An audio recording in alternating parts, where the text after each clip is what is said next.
प्रधानमंत्री नरेंद्र मोदी ने भोपाल में भाजपा के कार्यकर्ता महाकुंभ को किया संबोधित। भाजपा महिला कार्यकर्ताओं ने नारी शक्ति वंदन विधेयक के लिए पीएम का जताया आभार।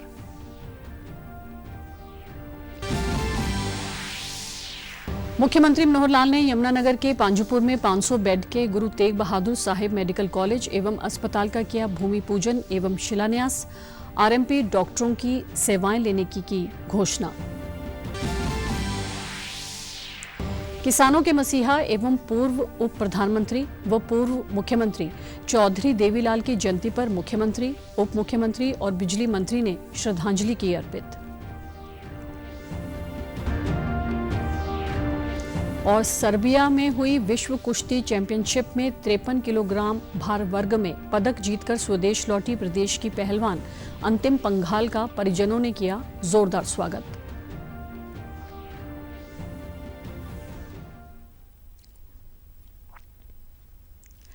नमस्कार, मैं भानुप्रिया। अब समाचार विस्तार से।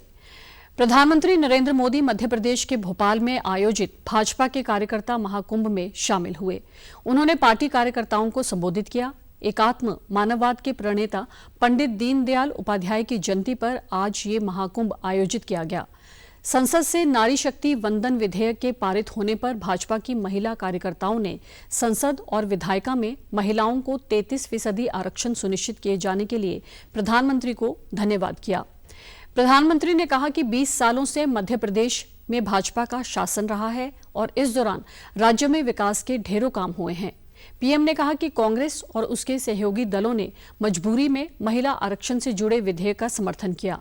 उन्होंने कांग्रेस को एक बड़ी भ्रष्टाचारी पार्टी बताते हुए कहा कि कांग्रेस विकास के हर काम का विरोध करती है। इस बार के चुनावों में पहली बार वोट डालेंगे उन्होंने भाजपा की सरकार को ही देखा है। ये युवा सौभाग्यशाली हैं कि इन्होंने एमपी में कांग्रेस का वो बुरा शासन, वो बुराइयां उन्होंने देखी नहीं है। एमपी में कांग्रेस के शासन की पहचान थी कूनीति, कुशासन और करोड़ों का करप्शन। पीएम ने कहा कि आज पंडित दीनदयाल उपाध्याय की जयंती है। उन्होंने सुशासन को अंत्योदय से जोड़ा। सबका साथ, सबका विकास, सबका विश्वास और सबका प्रयास दीनदयाल उपाध्याय का चिंतन है। उपाध्याय जी का जन्म दिवस भी है। पंडित जी ने सुशासन को अंत्योदय से जोड़कर देखा। समाज के अंतिम व्यक्ति के विकास को प्राथमिकता दी। अंत्योदय की यही प्रेरणा सबका साथ, सबका विकास, सबका विश्वास और सबका प्रयास, उस मंत्र में पंडित दीनदयाल उपाध्याय जी का चिंतन है।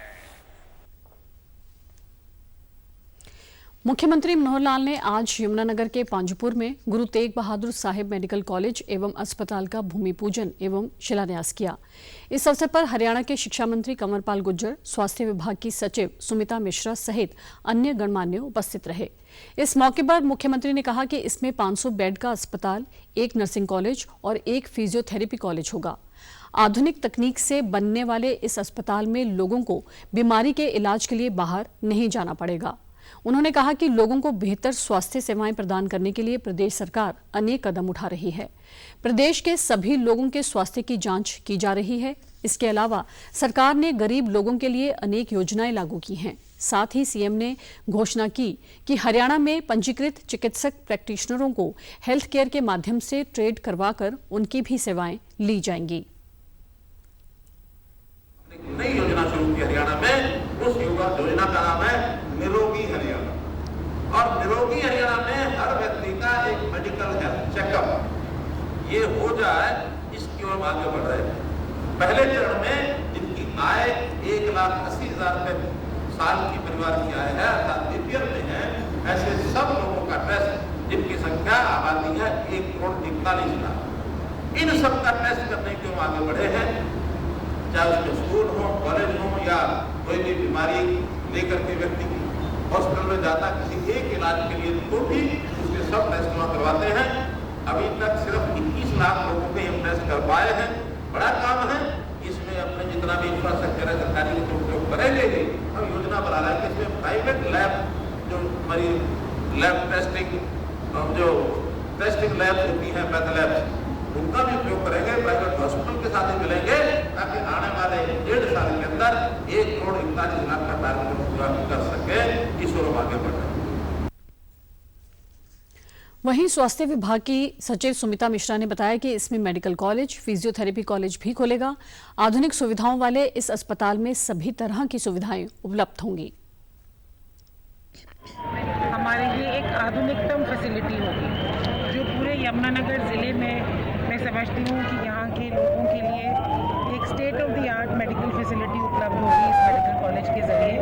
और इसी कारण है कि सरकार ने जो माननीय मुख्यमंत्री जी का एक सपना है कि हर ज़िले में एक मेडिकल कॉलेज स्थापित हो, ये उसी श्रृंखला में श्री गुरु तेग बहादुर साहब मेडिकल कॉलेज यमुनानगर का आज भूमि पूजन किया गया। इससे पहले मुख्यमंत्री मनोहर लाल ने नशा मुक्त हरियाणा के अंतर्गत चल रही साइक्लोथॉन यात्रा को यमुनानगर में झंडी दिखाकर करनाल के लिए रवाना किया, जहां आज ये यात्रा संपन्न होगी।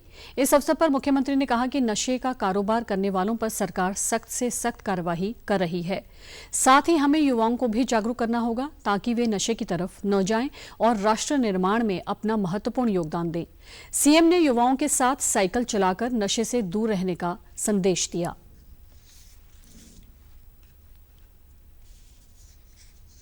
साल भर किसी न किसी रूप में यह जागरण का काम चलेगा और जागरण के साथ साथ जो लोग इसके आदी हो चुके हैं, जो ऐसे द्रव्य पदार्थों का यानी सेवन करते हैं, इस प्रकार के मादक द्रव्य पदार्थों का सेवन करते हैं, उनका डी एडिक्शन सेंटर्स पर ले जाकर इलाज कराना, फिर उनको रिहेबिलिटेशन के नाते से उनको मुख्य धारा में लाना।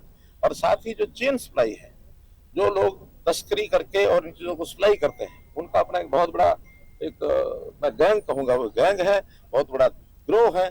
उन गिरोहों का सफाया करना, वो भी जानकारी हमको जहां जहां से मिलती है, हम अभी भी उनके खिलाफ कार्रवाई करते हैं, उनका सामान पकड़ते हैं।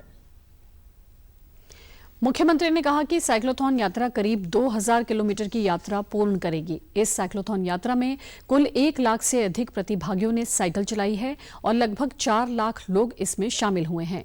इतनी साइकिलों के साथ किसी एक उद्देश्य को लेकर 25 दिन लगातार विश्व में कभी कोई यात्रा नहीं चली होगी। उन्होंने कहा कि इस जन जागरण को समाज का बहुत ज्यादा समर्थन मिला है। साइकिलिस्ट होते हैं और हजारों की संख्या में ही उनके स्वागत करने वाले जगह जगह पर लोग मिलते हैं।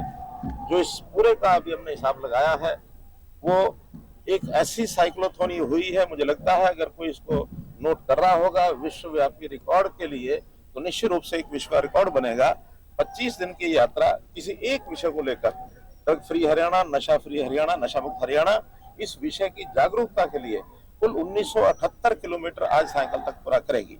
और जिसके अंदर 1,64,000 ऐसा जो साइकिलिस्ट की गिनती आई है, वो सब मिलाकर के 1,64,000 साइकिलिस्ट हुए और लगभग सब मिलाकर के 4 लाख से ऊपर लोग इसमें शामिल हुए। आज देश के पूर्व उप प्रधानमंत्री एवं हरियाणा के पूर्व मुख्यमंत्री स्वर्गीय चौधरी देवीलाल की जयंती है। मुख्यमंत्री मनोहर लाल ने उनको नमन करते हुए कहा कि हरियाणा के संवर्धन और किसान व मजदूरों के हित में किए गए चौधरी देवीलाल के कार्य अविस्मरणीय हैं। वहीं उप मुख्यमंत्री दुष्यंत चौटाला ने चौधरी देवीलाल को श्रद्धांजलि अर्पित करते हुए कहा कि किसान, कमेरे, गरीब और वंचित वर्ग के मसीहा, भारत के पूर्व उप प्रधानमंत्री, हरियाणा के पूर्व मुख्यमंत्री, देश के ताऊ, हम सभी के प्रेरणा स्रोत, युग पुरुष जननायक चौधरी देवीलाल जी की जयंती पर उन्हें शत शत नमन करता हूं। उधर सिरसा में आयोजित कार्यक्रम में बिजली मंत्री रंजीत सिंह, उनके परिजनों सहित क्षेत्रवासियों ने चौधरी देवीलाल की जयंती पर अपने श्रद्धा सुमन अर्पित किए।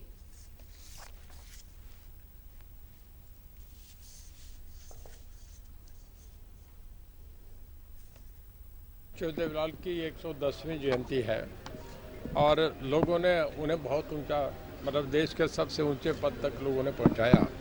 कई बार मुख्यमंत्री रहे, डिप्टी प्राइम मिनिस्टर रहे, प्राइम मिनिस्टर तक भी सिलेक्ट हुए।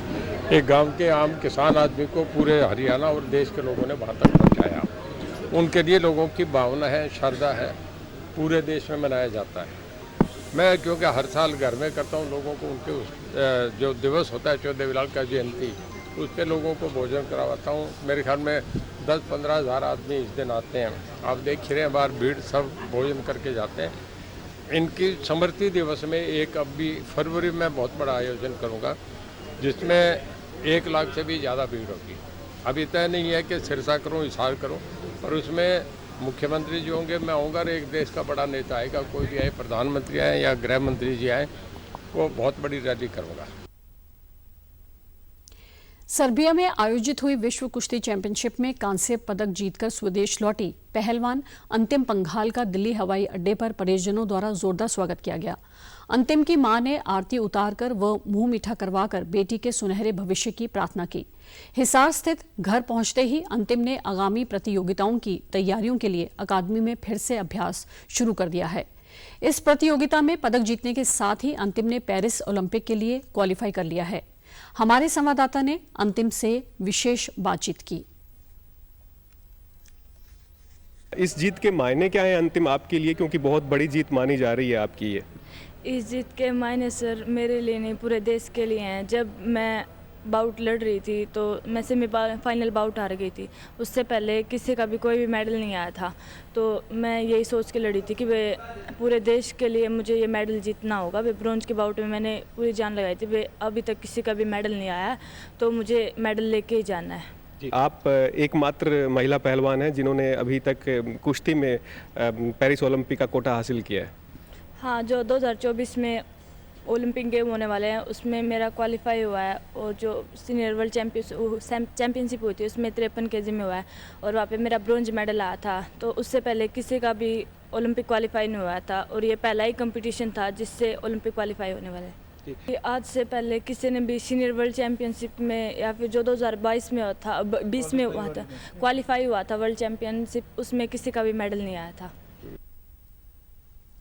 वहीं अंतिम पंघाल के कोच सुनील कुमार ने खुशी जताते हुए कहा कि अंतिम देश की पहली ऐसी महिला पहलवान है जिन्होंने विश्व कुश्ती चैंपियनशिप में लगातार 2 बार स्वर्ण पदक देश के लिए जीता है। उन्होंने कहा कि केंद्र और प्रदेश सरकार खेलों को बढ़ावा देने के लिए खिलाड़ियों को विश्व स्तरीय सुविधाएं मुहैया करवा रही हैं। इसी का परिणाम है कि हमारे खिलाड़ी पूरी दुनिया में देश का नाम रोशन कर रहे हैं। अंतिम की जीत और उनका अच्छा प्रदर्शन अन्य खिलाड़ियों को प्रोत्साहित करता है जो कि 2 बार वर्ल्ड चैंपियन बनी। आज तक इंडिया की कोई महिला ऐसी नहीं है कि जो 2 बार वर्ल्ड मेडलिस्ट हो, और उपलब्धि देखो देशवासियों का भी नाम ऊंचा किया है। और हम भी ये चाहेंगे कि वे और भी अखाड़ा में एक अंतिम तैयार होकर निकले और देश का नाम रोशन करे। तो इसको देख देख के नए अकेडमी में भी बच्चे एक्स्ट्रा मेहनत करने लगे, जो अपना आप वो चीज़ एक बहुत ज़्यादा मोटिवेट करा है बच्चे ने। अगर देखो इसने अंतिम ने अपने साथ ही करते इसने मेडल जीत लिया, क्यों ना हम भी इसकी तरह मेहनत करके ने और हम भी मेडल लेके आए इंडिया के लिए। अंतिम के पिता ने प्रधानमंत्री द्वारा शुरू किए गए खेलो इंडिया योजना की सराहना करते हुए कहा कि ऐसी पहल से खिलाड़ियों का हौसला बढ़ता है। ओलंपिक कोटा हासिल किया है और इससे हम खुश हैं, और हमारे देश को वो ओलंपिक में भी गोल्ड मेडल दिलाएगी, हमारा विश्वास है हमारे को जी। माननीय प्रधानमंत्री ने जो ये चलाई है खेलो इंडिया, इनसे बच्चों को काफ़ी प्रोत्साहन मिला है, और जो जूनियर बच्चे होते हैं उनको इसमें मदद भी मिलती है। ऐसी योजना और भी चलानी चाहिए, हम तो यही कहेंगे प्रधानमंत्री जी से ऐसी योजना और चलाएं। रोहतक की खिलाड़ी सोहाना सैनी ने टेबल टेनिस के अंडर 19 डबल्स में कर्नाटक की अपनी सहयोगी यशस्वनी घोरपड़े के साथ लगातार दूसरी बार विश्व में प्रथम रैंक हासिल की है। इंटरनेशनल टेबल टेनिस फेडरेशन की ओर से हाल ही में जारी रैंकिंग में उन्होंने ये स्थान हासिल किया है। इससे पहले ये जोड़ी 22 अक्टूबर 2022 से 7 मार्च 2023 तक भी विश्व में नंबर 1 स्थान पर रह चुकी है। आर्य नगर निवासी सोहाना सैनी का अंडर 17 सिंगल्स में वर्ल्ड रैंक 15 व अंडर 19 सिंगल्स में वर्ल्ड रैंक 28 है। भारत में सुहाना अंडर 19 में नंबर 1 रैंक पर हैं। वे पिछले 5 साल से चेन्नई में ट्रेनिंग कर रही हैं। सुहाना की माता भावना सैनी और पिता विकास सैनी भी राष्ट्रीय स्तर के टेबल टेनिस के खिलाड़ी रह चुके हैं। उन्होंने बताया कि महज 5 वर्ष की उम्र से टेबल टेनिस की शुरुआत करने वाली सुहाना अब तक अंतर्राष्ट्रीय स्तर पर 51 और राष्ट्रीय स्तर पर 56 पदक जीत चुकी हैं। उसका लक्ष्य वर्ष 2028 में होने वाले ओलंपिक में भारत के लिए पदक हासिल करना है। उन्होंने उम्मीद जताई कि भावना एक दिन ओलंपिक में देश का नाम जरूर रोशन करेंगी।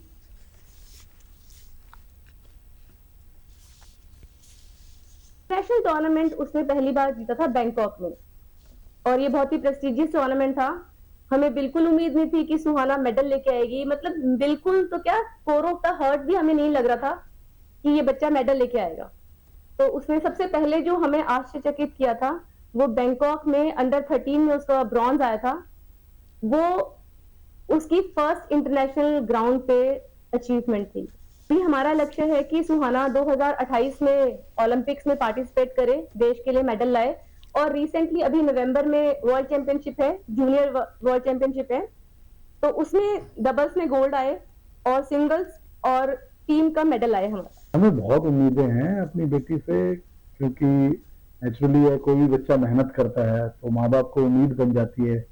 और जब कि हमारा बच्चा इस तरीके से अंतर्राष्ट्रीय लेवल पर परफॉर्म कर रहा है तो धीरे धीरे उम्मीदें बढ़ती जाती है। तो अब हम सोचते हैं कि हमारी बेटी ओलंपिक के अंदर भारत के लिए मेडल लेके आए, क्योंकि टेबल टेनिस एक ऐसी गेम है जिसके अंदर अभी तक भारत ने कभी भी कोई पदक नहीं जीता है। प्रधानमंत्री नरेंद्र मोदी ने पंडित दीनदयाल उपाध्याय की जयंती पर उन्हें नमन किया। सोशल मीडिया प्लेटफॉर्म एक्स पर अपने संदेश में प्रधानमंत्री ने कहा कि मां भारती की सेवा में जीवन पर्यंत समर्पित रहे अंत्योदय के प्रणेता पंडित दीनदयाल उपाध्याय जी का व्यक्तित्व और कृतित्व देशवासियों के लिए हमेशा प्रेरणा स्रोत बना रहेगा। उनकी जन्म जयंती पर उन्हें मेरा सादर नमन। अपने संदेश के साथ पीएम ने एक वीडियो भी साझा किया।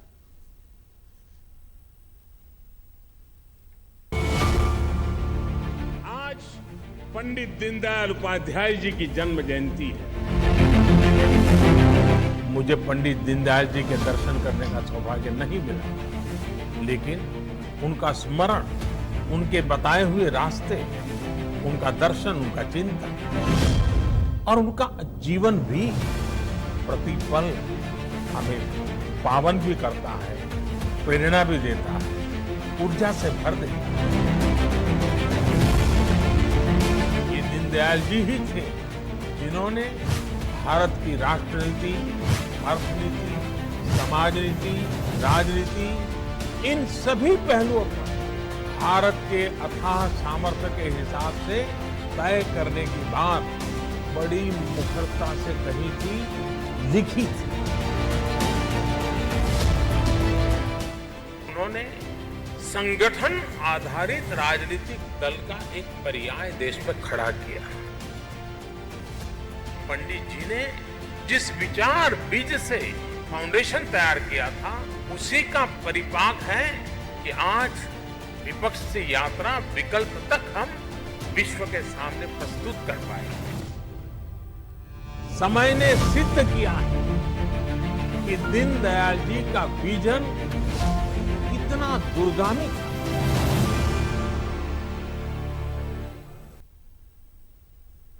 केंद्रीय गृह मंत्री अमित शाह ने भी पंडित दीनदयाल उपाध्याय की जयंती पर उन्हें श्रद्धांजलि दी। उन्होंने अपने संदेश में कहा कि पंडित दीनदयाल उपाध्याय जी का जीवन राष्ट्र सेवा व समर्पण का विराट प्रतीक है। जब भी मानवता के कल्याण की बात होगी, पंडित जी के एकात्म मानववाद दर्शन का सिद्धांत संपूर्ण मानव जाति को सदैव ध्रुव तारे की तरह मार्गदर्शित करेगा।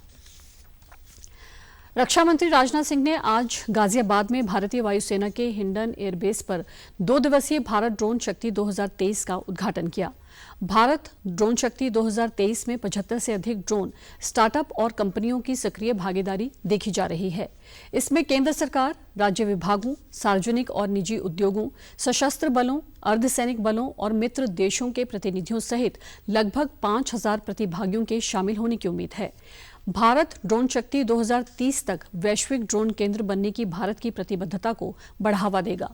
भारतीय वायुसेना और ड्रोन फेडरेशन ऑफ इंडिया इस कार्यक्रम की सह मेजबानी कर रहे हैं। इसके बाद रक्षा मंत्री राजनाथ सिंह ने C-295 मध्यम सामरिक परिवहन विमान को औपचारिक रूप से भारतीय वायुसेना में शामिल करवाया। भारत ने भारतीय वायुसेना ABRO बेड़े को बदलने के लिए 56 एयरबस C-295 विमानों को अधिग्रहण को औपचारिक स्वीकृति दे दी है। 56 C-295 विमानों के अधिग्रहण से मेक इन इंडिया पहल को बढ़ावा मिलेगा। केंद्रीय गृह मंत्री अमित शाह ने कहा है कि भारत ग्लोबल वार्मिंग, आतंकवाद और नार्को आतंकवाद जैसे मुद्दों से निपटने में विश्व का नेतृत्व कर रहा है। अमित शाह कल नई दिल्ली में अंतर्राष्ट्रीय अधिवक्ता सम्मेलन के समापन सत्र को संबोधित कर रहे थे। उन्होंने ये भी कहा कि बीते 9 वर्षों में भारत ने कई क्षेत्रों में प्रगति की है और अब हम विश्व की 5वीं सबसे बड़ी अर्थव्यवस्था बन गए हैं। CRPC और एविडेंस एक्ट, वो तीनों कानून को भारत की संसद आमूल चूर परिवर्तन कर रिलेवेंट बनाने जा रही है, वही ये वर्ष है।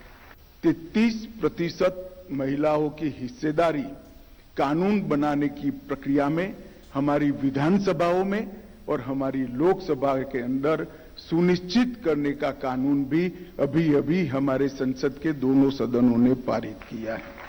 चाहे GST हो, चाहे इंसॉल्वेंसी एक्ट हो, इसके अंदर जो बदलाव हो रहे हैं वो इसके इम्प्लीमेंटेशन के बाद जो दिक्कतें हमारे सामने आ रही हैं, इसको ध्यान में रखकर हम कर रहे हैं। कानून कोई भी इसके अंतिम स्वरूप में नहीं होता है।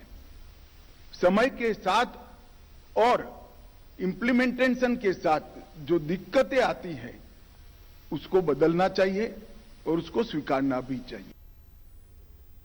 सम्मेलन को संबोधित करते हुए केंद्रीय मंत्री भूपेंद्र यादव ने कहा कि महिलाओं के लिए सरकार लगातार काम कर रही है। इसके तहत लेबर कोड, वेतन अधिनियम और सामाजिक सुरक्षा को लेकर सरकार ने महिलाओं के लिए सक्षम उपाय किए हैं। माननीय प्रधानमंत्री जी के नेतृत्व में जो नए लेबर कोड भी आए हैं, जहाँ कार्यस्थलों पर महिलाओं को भाग लेना है, चाहे उनका वेजेस एक्ट हो, चाहे सोशल सिक्योरिटी कोड हो, चाहे ऑक्यूपेशनल सेफ्टी हो, सभी में महिलाओं को कार्यस्थलों पर जाने के लिए सरकार ने सक्षम उपाय अपनाए हैं।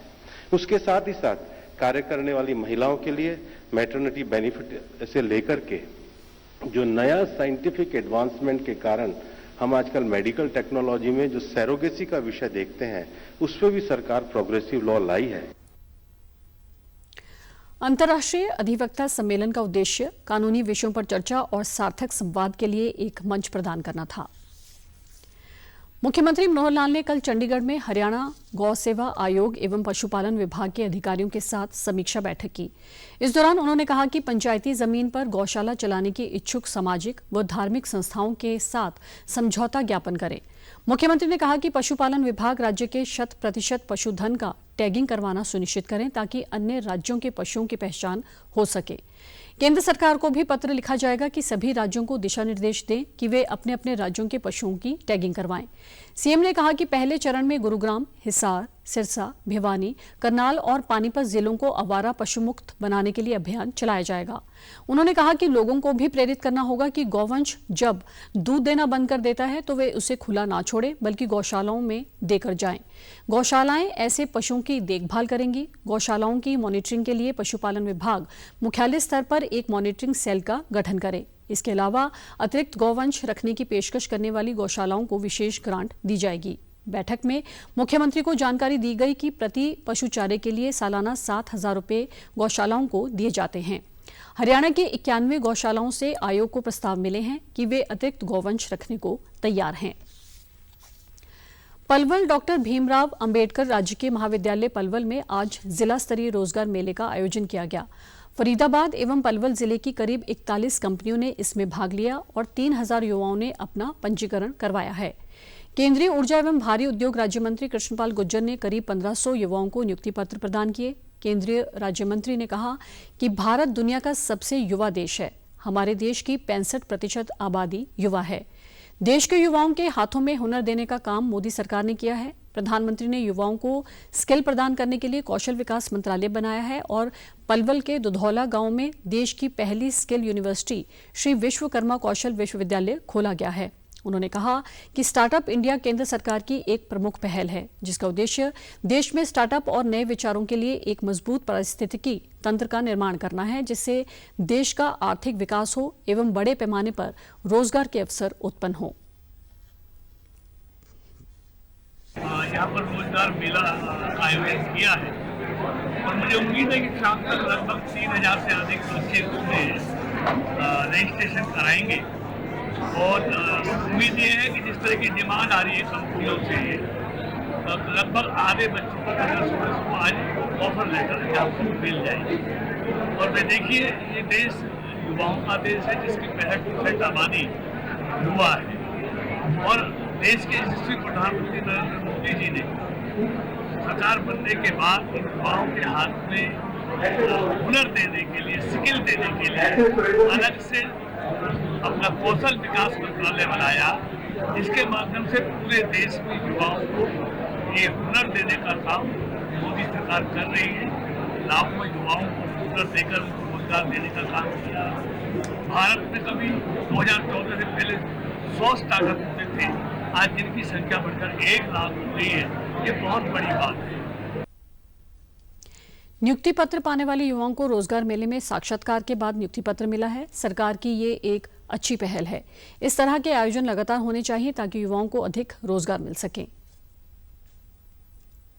पलवल में अम्बेडकर कॉलेज में रोजगार मेला लगा हुआ है, उसमें मेरा सिलेक्शन क्वेस कॉर्पोरेशन कंपनी में हुआ है, जिससे 10 तारीख से मेरी ज्वाइनिंग है। ऐसे रोजगार मेले आगे भी लगने चाहिए, जिससे बच्चों की भविष्य अच्छा है। आज मैं पलवल डिस्ट्रिक्ट में जो रोजगार मेला लगा था, यहाँ पे मुझे अपॉइंटमेंट लेटर मिला, बड़ी खुशी हुई है और मैं चाहता हूँ कि ये जो सरकार की जो पहल है ये चलती रहनी चाहिए और आगे भी जो बेरोजगार भाई है उनको इसी तरह से रोजगार मिलना चाहिए और जो भी लोग मेरे साथ जिन्होंने ज्वाइन किया उन सभी को भविष्य के लिए शुभकामनाएं। Thank you. इस अवसर पर पलवल विधायक दीपक मंगला, उपायुक्त नेहा सिंह और जिला अध्यक्ष चरण सिंह तेवतिया भी मौजूद थे। मेरी माटी मेरा देश अभियान के आज पंचकुला में जिला नेहरू युवा केंद्र संगठन द्वारा मोरनी के भोज घाटी गांव में एक कार्यक्रम का आयोजन किया गया। नेहरू युवा केंद्र के उपनिदेशक प्रदीप कुमार ने बताया कि अभियान के तहत देश के वीरों को याद करते हुए प्रत्येक गांव व घरों से मिट्टी संग्रहित कर रहे हैं और गांवों में पौधारोपण भी किया जा रहा है। 1 अक्टूबर से खंड और जिला स्तर पर अमृत कलश यात्रा निकाली जाएगी। इसके बाद राज्य स्तरीय कार्यक्रम के माध्यम से अमृत कलशों में एकत्रित की गई मिट्टी को दिल्ली पहुंचाया जाएगा, जहां देश भर से इकट्ठी की गई मिट्टी से कर्तव्य पथ पर अमृत वाटिका का निर्माण किया जाएगा। इस कार्यक्रम के अंतर्गत प्रत्येक गांव से और हाउस होल्ड से एक अमृत कलश में हम लोग मिट्टी या चावल कलेक्ट कर रहे हैं, संग्रहित कर रहे हैं, जो फिर हम ब्लॉक लेवल पर इस कार्यक्रम को आयोजित करेंगे, जो 1 अक्टूबर से 13 अक्टूबर तक आयोजित किया जाएगा। उस कार्यक्रम में एक भव्य सांस्कृतिक कार्यक्रम भी प्रत्येक ब्लॉक में आयोजित किए जाएंगे। तदोपरांत यह कलश हम लोग जिला स्तर पर लेकर जाएंगे और राज्य स्तर पर एक कार्यक्रम आयोजित होगा। उसके उपरांत इस कलश को, इस अमृत कलश को, जो अमृत काल में बहुत ही विशेष कार्यक्रम आयोजित किया जा रहा है, हम इस कार्यक्रम के द्वारा यह कलश दिल्ली ले जाया जाएगा, जहां कर्तव्य पथ पर एक वन वाटिका का निर्माण किया जाएगा। कार्यक्रम में शामिल लोगों ने कहा कि शहीदों को नमन करने का सरकार द्वारा चलाया गया ये कार्यक्रम सराहनीय है। दिल्ली में बनने वाली अमृत वाटिका पूरे देश की ओर से सभी शहीदों को सच्ची श्रद्धांजलि होगी।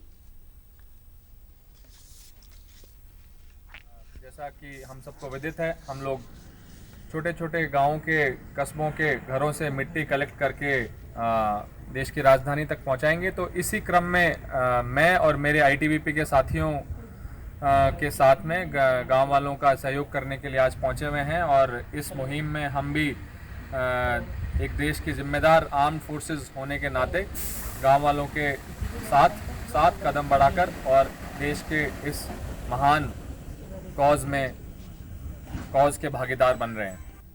इस प्रोग्राम के तहत हर घर से मिट्टी या चावल इकट्ठे करके शहीदों की याद में कर्तव्य पथ पर एक अमृत वाटिका का निर्माण किया जा रहा है। ये मिट्टी वहाँ पे हमारे पूरे देश से उस वाटिका के लिए पूरे देश से वहाँ पे ले जाई जाएगी। ये हमारे शहीदों को हमारी तरफ से, पूरे देश की तरफ से एक सच्ची श्रद्धांजलि होगी। समाचारों में आज इतना ही। नमस्कार।